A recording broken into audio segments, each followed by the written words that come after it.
Max weber ने हमें 3 तरह की अथॉरिटी बताई थी। पहली थी ट्रेडिशनल अथॉरिटी, सिंपल सी लैंग्वेज में ट्रेडिशनल अथॉरिटी थी, राजा के पास जो अथॉरिटी है वो ट्रेडिशनल अथॉरिटी हो जाएगी, ठीक है, जो कि कस्टम या ट्रेडिशन से उसे मिली होगी, ठीक है। लोग भी उसको ओबे करेंगे क्योंकि लंबे टाइम से यही होता आ रहा है, हमारे रीति रिवाज ऐसे ही है, राजा को हमें फॉलो करना होगा।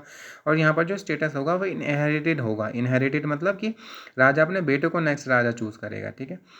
और दूसरा होता था कैरिज्मेटिक अथॉरिटी। कैरिज्मेटिक अथॉरिटी होती है कि कोई इंडिविजुअल के कैरिज्मा की वजह से, एक्स्ट्राऑर्डिनरी क्वालिटीज़ की वजह से, जैसे कि ये कहते हैं कि ये तो भगवान का रूप है, या फिर वो उन्होंने हमारी बीमारी दूर कर दी, हमारी घर की परेशानी दूर कर दी, या फिर उन्होंने एक एक्स्ट्राऑर्डिनरी स्पीच दी, उसको वो इन्फ्लुएंस हो गए और उनके भक्त बन गए, उनके फॉलोवर बन गए, तो यहाँ पर एक कैरिज्मेटिक अथॉरिटी हो जाएगी, ठीक है। जैसे कि गौतम बुद्धा या फिर महात्मा गांधी एक कैरिज्मेटिक अथॉरिटी का एग्जाम्पल है। तीसरा है legal rational authority. Legal rational authority legal होती है, यानी कि लॉ से बैक्ड होती है और रैशनल होती है।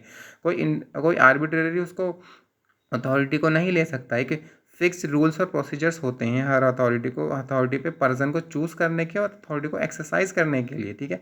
लोग जो होते हैं उस अथॉरिटी को वैलिड या लीगल मान रहे होते हैं क्योंकि वो किसी रिटर्न लॉज एंड रूल्स से बाउंड होती है। जैसे कि आईपीएस और आईएएस ऑफिसर्स जो होते हैं उनके पास लीगल रैशनल अथॉरिटी होती है बैक्ड बाई कॉन्स्टिट्यूशन।